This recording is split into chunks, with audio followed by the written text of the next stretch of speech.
Алтыннан ардақты, күмістен салмақты, жанымыздан жақсы көретін құрметті білім алушылар, саламатсыздар ма? Бүгінгі тақырыбымыз Қазақстан Республикасының қылмыстық құқығының субъективтік жағы деп аталынады. Яғни, егер біліп өтсеңіздер, Қазақстан Республикасының қылмыстық құқығына байланысты 4 элементтерге бөлінеді. Соның біріншісі объектісі, екіншісі объективтік жағы, үшіншісі субъективтік жағы, төртіншісі субъектісі. Яғни, бүгінгі өтілетін тақырыбымыз субъективтік жағы деп аталынады. Субъективтік жағын біз талқылаудан алдын, біз бұдан кейінгі өткен тақырыбымызға байланысты сабақтарымызды еске түсіре кетсек. Объективтік жағы дегеніміз не? Объективтік жағы дегеніміз, яғни адамзаттың көзіне көрінетін іс-әрекеттердің барлығы бұл объективтік жағы деп аталынады. Бұл жердегі себеп салдар, қоғамға қауіпті іс-әрекеттері, және де сол әрекеттен кейінгі әрекет және әрекетсіздігі, содан кейін болған уақытысы, орны, құрал жарақтары, қарулары, суық қарулардың, яғни бір сөзбен айтқанда, көзге көрінетін пішіндердің барлығы бұл объективтік жағы деп аталынады. Яғни ол әрекет арқылы, екіншісі әрекетсіздік арқылы еді. Әрекет арқылы жасалынатын бұл демек іс-әрекет бар деген сөз. Ал әрекетсіздік арқылы қалай жасалады деген кезде біз Қазақстан Республикасының қылмыстық кодексінің көптеген баптарынан мысал келтірген болатын едік. Яғни жаңа туған сәбидің өз анасының өлтіруі деген бап бар бізде. Яғни қалай? Ол кішігірім сіздерге бір фабула мысал келтіріп өтетін болсақ, белгілі бір ауылдан келген студент қалаға оқуға келеді.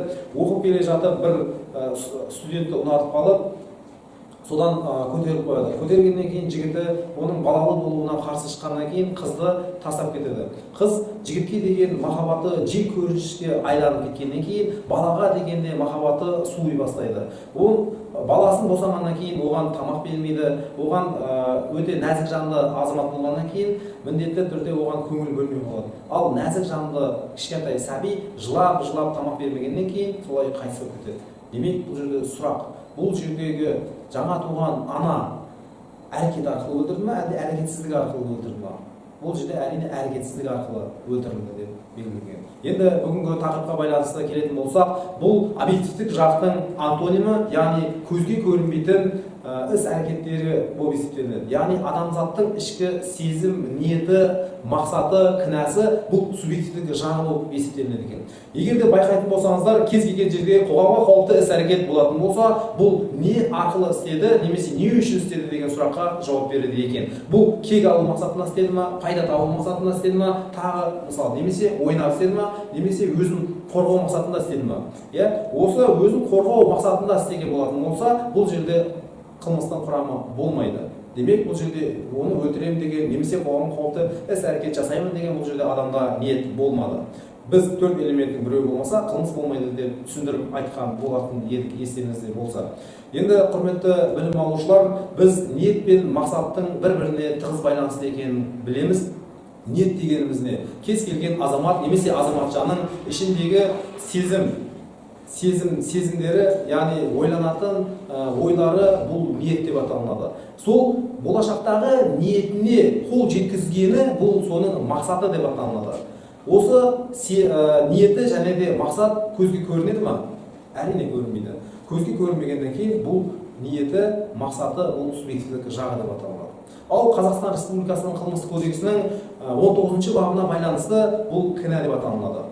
Ал кінәлі болу үшін міндетті түрде субъективтік белгісі қасақаналық түрде және де абайсыздық түрде жасалынады. Әрі қарай жалғастырамыз. Біз қасақаналықтың түріне келді. Қасақаналық дегеніміз не? Қазақстан Республикасының қылмыстық кодексінің 20 бабына байланысты бұл жерде тікелей және де жанама пиғыл іс-әрекетпен жасалған түрі бұл қасақаналық деп аталынады екен. Енді қасақананың өзі екі түрі бар. Соның біріншісі тікелей, екіншісі жанама. Тікелей дегеніміз не? Қазақстан Республикасының қылмыстық кодексінің 20 бабының 2 бөлігіне байланысты бұл жерде алдын ала дайындалып, алдын ала соның залал, зиян, зақым келетінін біле тұра сол іс-әрекетке бару деп көзделген. Ал жанама ниет дегеніміз ол сол іс-әрекеттің болуын қаламаса да, бірақ саналы түрде сол іс-әрекетті жасайды. Мысалы үшін, Бексұлтан есімді азамат пен Дәулет есімді жігіт белгілі бір ортада дүкенге ұрлыққа түсті делік.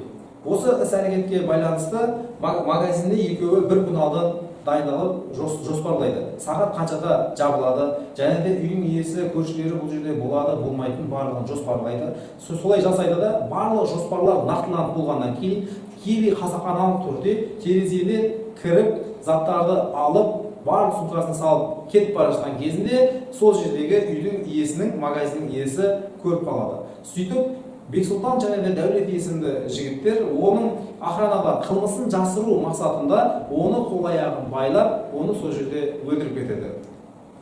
Бір күн алдын жоспарланып істелген іс-әрекеттің барлығы бұл жерде қасақаналықтың тікелей түрі болады. Ал егерде Дәулетпен бұл жердегі Бексұлтан сол күзетшіні өлтіреміз деген ой болмаған, бірақ табан астынан сол қылмысын жасыру мақсатына сол іс-әрекетке барғаннан кейін бұл жердегі жанама ниет болып табылады. Түсінікті болды ма? Енді абайсызда қасақананың екінші біздегі түрі, субъективтік жағынан кінәнің екінші түрі бұл абайсызда деп аталынады. Ал абайсызда дегеніміз бұл міндетті түрде менмендік және де немқұрайлық арқылы жасалған іс-әрекеттер бұл жерде абайсызда деп танылады. Менмендік арқылы дегеніміз не? Қазақстан Республикасының қылмыстық кодексінің 21 бабының 2 бөлігіне байланысты менмендік арқылы жасалатын міндетті түрде алдын ала болжап білетін болса, сол болжап білетін сол қоғам қауіпті іс-әрекеттің орындалатынын сезсе де, сол саналы түрде сол іс-әрекетке барады. Бұл менмендік. Мысалы үшін делік. Бір өзеннен күнделікті Д деген есімді азамат күнделікті сол жерден тіршілігін жасап ақша тауып жүретін болады. Бірақ заң бойынша оның қайығына 500 килограммнан артық, яғни 4 адамнан артық адам алуға болмайды. Д деген есімді азаматтың достары қонаққа келген кезінде сол достарына мақтану мақсатында кел арғы бетке өткіземіз, қызық нәрселер болады деп айтады. Сол кезде айтады достары, мына жерде 5 адамбыз, мына жерде тек қана 4 адамға рұқсат етілген деп айтылады. Сол жерде күнделікті өтіп жүрген бала сол өзіне сенеді, мақтану мақсатында 5 баланы отырғызады. Судың ортасына келген кезінде сол жерде қайық белгілі бір салмақ көтере алмаған салдарынан қайық аударылып кетеді. Сол жерде арасында 5 баланың арасында біреу жүзе алмай, сол жерде абайсызда қайтыс болады. Осы жерде Д деген есімді азамат қайықтың жүргізушісі, ол білген еді, ортасына барса аударылып кетсе қоғамның қауіпті іс-әрекет болатынын болжаған еді. Бірақ соны біле тұра саналы түрде сол іс-әрекетке барды. Көрдіңіздер ме, құрметті студенттер, бұл айтылған фабула абайсызданың менмендік арқылы жасалған түрі екен. Екінші мысал, абайсызданың немқұрайлы арқылы жасалатын қылмыстардың көпшілігі көлікке байланысты қылмыстар, медицинаға байланысты қылмыстар болып табылады.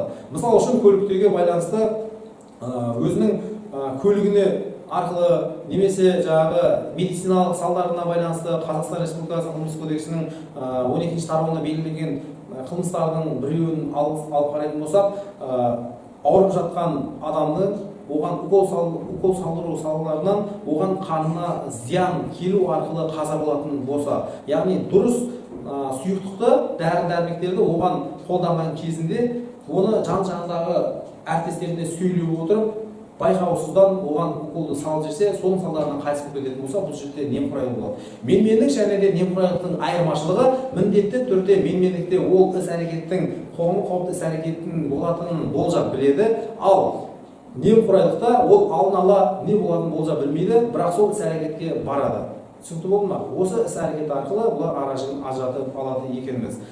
Енді осы субъективтік жағына байланысты бізде қате деген түсінік бар. Қате дегеніміз не, және де қатенің түрлері. Қазақстан Республикасының қылмыстық құқықтың авторлары, заң ғылымдарының кандидаты Бижан Нұрлан және де заң ғылымдарының магистрі Алишер Сапарбекұлы екеуінің кітабында түсіндіріп айтады, қатенің екі түрі бар дейді. Оның біріншісі заңды қате, екіншісі фактылы қате деп аталады. Заңды қате дегеніміз не?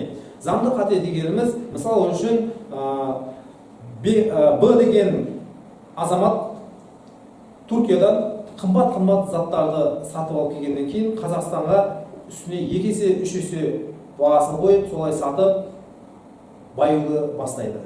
Бірақ ол ойлайды, мен осы істеп жатқан іс-әрекетім қылмыс, мені біліп қоятын болса, сотқа дейінгі тергеп тексеретін лауазымды адамдар маған жаза қолдануы мүмкін деп.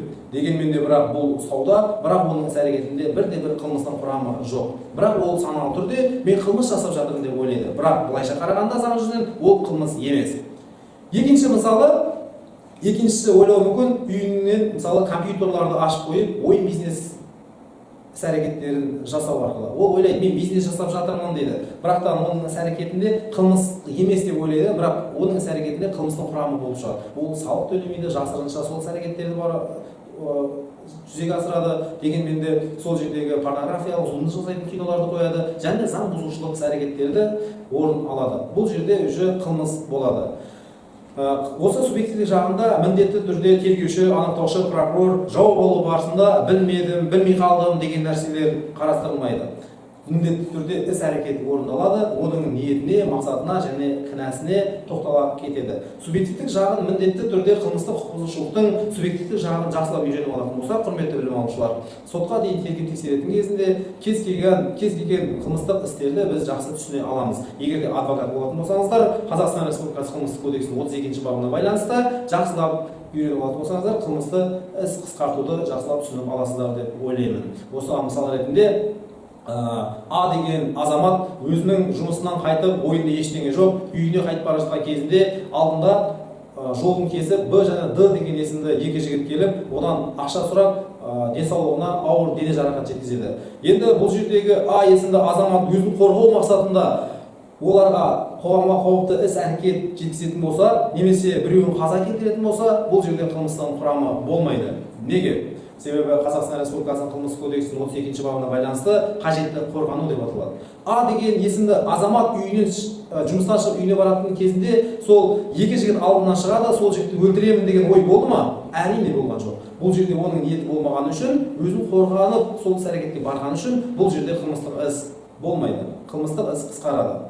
Енді Қазақстан Республикасының қылмыстық процесс кодексінің 35-ші бабына байланысты екінші бөлігінде қылмыстың құрамы болмауынан бұл жерде қылмыстық іс қысқарады деп көрсетіледі. Осы сәтте бастап бір іс-әрекеттерге байқау керек, 32-ші баптағы қажетті қорғану шегінен асып кететін болса, міндетті түрде бұл жерде қылмыс болып табылады. Қазақстан Республикасының қылмыстық кодексінің 102-ші бабына байланысты қажетті қорғауынан шығу кезінде қазаға келтіру деп аталынады. Қажетті қорғанудың іс-әрекетін немесе қол аяғын байлап қойған болса, сол жерден тастап қашып кетсе болатын еді. Бірақ ол оны ұрып соққаннан кейін ол кек алу мақсатында аффект жағдайында оған қатты соққылар беріп өлтіріп қоюы мүмкін. Сондықтан да оның іс-әрекетінде 2-3 іс-әрекеттер байқалатын болса, бұл жерде уже қажетті қорғанудан шығу деп аталынады. Қазақстан Республикасының қылмыстық кодексінің 66-ші бабына байланысты қажетті қорғану жағдайында қылмыстық жауаптылықтан босату деп көрсетілген. Осы сәттен бастап, егер де сасқалақтап жасайтын болғандығы іс-әрекеті белгіленген болса, дәлелденген болса, негізде дәйектелген болса ғана судья бұл жерде қылмыстық істі қысқартуы мүмкін, қылмыстық жауаптылықтан босатуы мүмкін деп көзделген.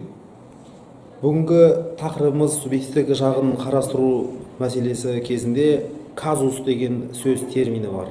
Көптеген студенттеріміз немесе көптеген заңгерлеріміз казус деген сөз терминдерге тоқтала бермейді. Казус дегеніміз не?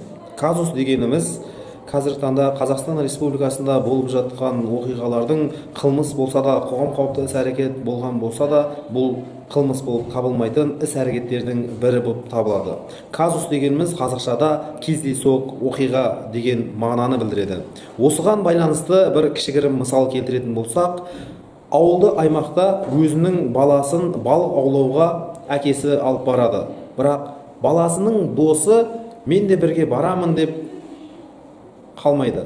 Солай әкесі айтады көршісінің баласына, сен қал, кішкентайсың, суға түсіп кетесің, ол жер қауіпті деген нәрселерді ескертіп айтады. Дегенмен де бала жылап барамын деп қалмай артынан еріп барады. Сол кезде су жағасында балық аулап отырған кезінде әкесінің белгілі бір жері ауырып, қазір келемін, ешқайда қозғалмаңдар деген ескертпесін айтып кетеді. Әкесі кеткен кезінде екі жас бала бір су жағасында құрбақаны көріп, енді дегенмен де бала ғой, сол бала құрбақамен ойнап, қуалап, көршісінің баласы жардың бойында суға түсіп, суға шөгіп сол жерде қайтыс болады. Осы әкесі келген кезінде ана көршісінің кішкентай баласы жоқ, қайтыс болған, суға ағып кеткенін естиді. Осыған байланысты қылмыстық іс қозғалған, бірақ дегенмен де бұл жерде әкесі көршісіне ескертіп айтқан, сен қал, кішкентайсың деп. Екіншісінде осы жерден қозғалмаңдар, суға түсіп кететін қауіп бар деген нәрселерді ескертіп айтқан. Бұл жерде субъективті жағынан еркектің, үлкен кісінің бұл жерде ниеті жоқ, бұл жерде қылмыс болып табылмайтын мән-жайлар осы. Казус дегеніміз осы.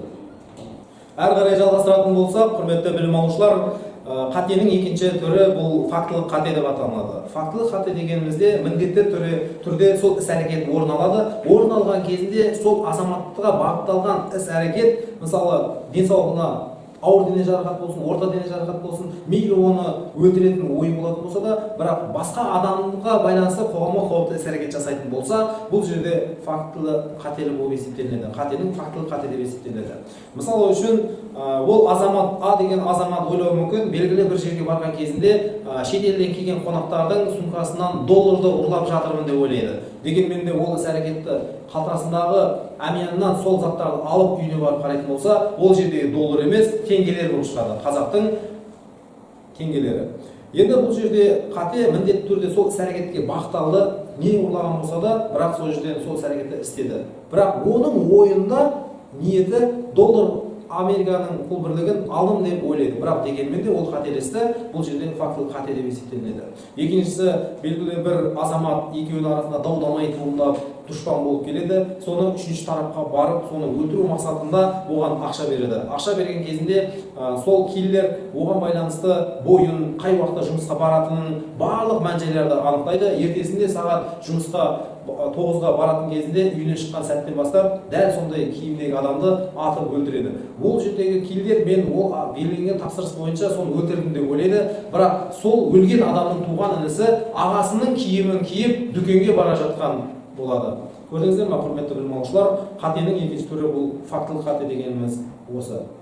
Осы субъективті жағына байланысты әрі қарай жалғастыратын болса, құрметті білім алушылар, міндетті түрде субъективтік жағында біз ниеті, мақсаты және де кінә арқылы жүзеге асырылады деп айтқан болатын едік. Осы сәттен бастап, мысалы үшін Қазақстан Республикасының қылмыстық кодексінің екінші бөлігінің 4-ші тармақшасына сәйкес жүктілік жағдайындағы қаза келтіру деп аталынады. Егер де сол қылмысты жасаған күдікті адам оның жүкті екендігін білмеген болса, ол 4-ші тармақша 99-ші баптың 2-ші бөлігінің 4-ші тармақшасы бойынша сараланбайды. Ол жүкті екенін білген жоқ. Егер де ол нәсіл жанды азаматша бұл жердегі жүкті емес, бірақ өлтіріп жатқан субъект бұл жерде оны жүкті деп ойлайтын болса, бұл жерде Қазақстан Республикасының қылмыстық кодексінің 99-ші бабының 2-ші бөлігінің 4-ші тармақшасы бойынша сараланады. Енді осыған байланысты ниеті бұл жерде бұзақылық ниет болып есептелінеді, мақсат есе оған зорлық-зомбылық жасау арқылы жүзеге асады. Осыған байланысты Алматыда болып өткен ұстазға жабылып өлтіргенге байланысты субъективті жағына тиесілі кішігірім видеороликқа назарларыңызды ұсынсаңыздар. Алматы облысында мектеп мұғалімін жабылып өлтіргендер жеңіл жазамен құтылғалы тұр. 36 жастағы Бақытжан Батыршаевты 5 бірдей жігіт тепкілеп, соның кесірінен ұстаз есін жимастан ауруханада жан тапсырған. Төбелес бастан аяқ көшедегі бақылау камерасына түсіп қалыпты. Бірақ соған қарамастан дене шынықтыру пәні мұғалімінің өліміне себепкер бесеудің тек біреуі күдікті ретінде сотқа тартылып жатыр. Ал қалғандары жай бұзақы ретінде жауап беруде. Мұнымен келіспеген марқұмның туыстары баптың бұрмаланбай, қарапайым мұғалімге қастандық қылғандардың түгел заңды жазаларын алуын сұрап отыр. 25 жасында жесіраттанған Толғанай Омарова күйеуіне өз танысының қастандық қылғанын айтады. Түнделетіп үйге баса көктеп кірген бесеу мектеп мұғалімін қоярда қоймай сыртқа шығарған. Сөйлесеміз деп сылтауратқанымен қаскөйлердің сол кезде ниеттері басқа болған екен. Қолдарында енді кішкентай емес, мынандай 30 сантиметр, ұстайтын жері 15 сантиметр пышақ алып, әдейілеп келген Бақытжанды өлтіру мақсатында. Сол кеткеннен Бақытжан Батыршаев ауруханадан бірақ шыққан, бірақ дене жарақаттарының көптігінен мұғалімнің өмірін құтқару мүмкін болмапты. Соққының қатты болғаны сонша спортпен шұғылданып жүрген жігіт еш жимастан кеткен, ал оқиғаның өзі көшедегі бейнебақылау камерасына түсіп қалыпты. Таспада көрініп тұрғандай, ұстазды үйінен ертіп кеткен бесеу оны соңынан қуалап жүріп ұрған. Мұғалім ерегіске ермей бұзақылардан кетуге талпынғаны да көрініп тұр, бірақ әлгілер оның соңына түсіп арам пиғылдарын аяғына дейін жеткізген көрінеді. Бастан тиген тепкіден талып түскен жігітті олар жолдың шетіне тастап, артынша тайып тұрған, бірақ көп ұзамай бесеуі де тұтқындалды. Тергеушілер марқұмның басында тірі болғанын ескеріп, қаскөйлерге кісі өліміне соқтырған дене жарақаттарын салды деп айып тағыпты. Бертін келе ол бапта тек біреуіне ғана қолданып, қалғандары бұзақы ретінде сотқа тартылмақ. Сіздің күйеуіңіз тура сол жерде өліп қалған жоқ. сол себепті 106 баппен қараймыз деген. Осы тергеу біткенше 106 баппен қарап келе жатты да, аяғында мына үшеуін хулиганствоға түсіріп тастады. Мен оған келіспеймін. Адам өлтіру статьясы 99 баппен қарауын сұраймын. Бірақ таспада көрінгендей марқұмды бәрібірдей жабылып ұрған сорақ сол мұғалімді ұрып өлтірді деген күдіктілердің 5-шісі тіпті аяқ асты куәгерге айналып кетіпті. Қайғыдан қан жылаған жесірі күйеуін келісіп өлтіргендер шартты жазамен құтылып кетеме деп күдіктеніп соттан бапты өзгертуді сұрап отыр. Ал соққыдан көз жұмған ұстаздың соңында 2 баласы қалды. Үлкені 5 жаста болса, кенжесі әлі 2-ге де толмапты. Аруна Орта, Мақсат Әбішев, КТК, Талдықорған. Жоғарыдағы бейне таспаны көрген болсаңыздар, кішігірім осы мәселеге тоқталып кетейік. Міндетті түрде бұл жердегі ниеті, субъективтік жағы тікелей қаналық бола ма, әлде абайсызда бола ма? Қалай ойлайсыздар? Егер де бұл жерде қылмыстық топ жасаған адамдар оны өлтіреміз деген мақсатта барған болса, бұл жерде субъективтік жағы тікелей қасақаналық арқылы жүзеге асырылады. Ал бұлар тек қана ұрып соғу арқылы барамыз деген оймен барып бұл жерде табан астынан абайсызда адамға өлім келіп соғатын болса, бұл жерде субъективтік жағы абайсызда менмендік арқылы жүзеге асады екен. Құрметті студенттер, құрметті білім алушылар, жоғарыда көрген бейнетаспаға байланысты Қазақстан Республикасының қылмыстық кодексінің 106 бабының 3-ші бөлігі бойынша абайсызда орын алады. Неге? Себебі ол басына тепкен кезінде дәл сол жерде қайтыс болған жоқ, ауруханаға барып қайтыс болды. Егер де ол басына тепкенде сол жерде өлген сәтте өлген болатын болса, Қазақстан Республикасының қылмыстық кодексінің 99 бабы бойынша 2-ші бөлігімен саралануы керек еді. Ал Қазақстан Республикасының қылмыстық кодексінің 99 бабының 1-ші бөлігіне байланысты кез келген азамат немесе азаматшаны өлтіретін болса, тікелей қасақаналық арқылы жүзеге асырылады, 8 жылдан 15 жылға дейін деп көрсетілген. Ал бұл жерде ол өлтірем деген ой болған жоқ, бұзақылық жасау мақсаты арқылы оған дене жарақатын келтіру мақсатында ұрып соғамыз деген мақсатта барып, оның басына тепкеннен кейін ғана Қазақстан Республикасының қылмыстық кодексінің 106 бабының 3-ші бөлігімен сараланады. Яғни 8 жылдан 12 жылға дейін бас бостандығынан айырылады. Осы сәттен бастап, құрметті білім алушылар, яғни субъективтік жағы дегеніміз көзге көрінбейтін, оның ішкі сезімі, ниеті, мақсаты, кінәсі. Кінәсі болғанда бұл қасақаналық түрде орын алды ма, әлде абайсызда орын алды ма? Осы мәселеге тоқталған болатынбыз. Бүгінгі тақырыбымызға байланысты сабағымызды қорытындылай келе, Алаштың ұлы зиялысы Міржақып Дулатұлының сөзімен аяқтағым келіп отыр. Көзіңді аш, оян қазақ көтер басты, өткізбей қараңғыда бекер жасты, жер кетті, дін нашарлап, хал харап боп, қазағым енді жату жарамасты.